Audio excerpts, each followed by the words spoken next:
كي بقيت لاباس عليكم، كي درتو مع الصحيحه، نتمنى تكونوا في احسن الاحوال. اليوم جيت ان شاء الله باش نقدم معكم واحد الطاجين ديال الحوت، لانني كنت قلت لكم بانني غادي نصوبو معكم. نمشيو دابا ان شاء الله للمقادير. عندنا واحد الكميه ديال البطاطا، انا ما كنسلقها ما والو، كنقطعها هكاك دوائر هكا كما كتشوفوا.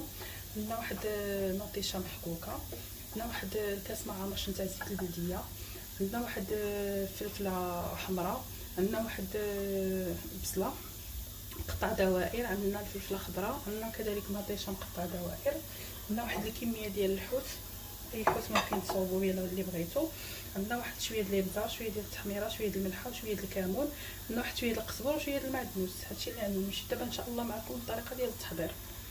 ناخذ البطاطا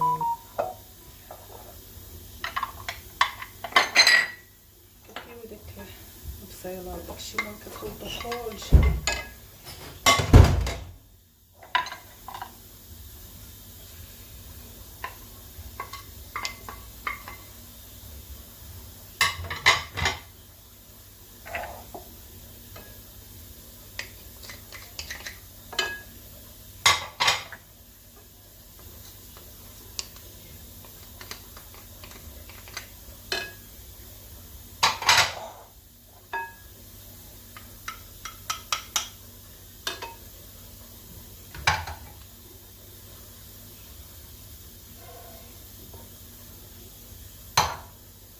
صافي كتخلطوا هادشي كامل اللي عندكم.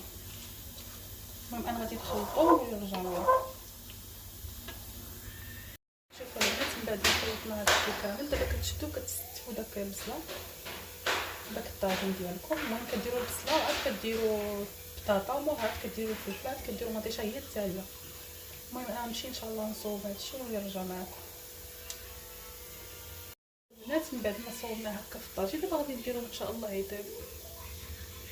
الطاجين ديالنا كيجي على هذا الشكل هذا، شوفوا ما شاء الله. كنتمنى الوصفه ديال اليوم تنال الاعجاب ديالكم. ما تنساوش الاشتراك في القناه وديروا جي وتبارطاجيو الفيديو هذا مع الاصدقاء ديالكم باش يوصلكم كل جديد. يلا نقول لكم السلام عليكم.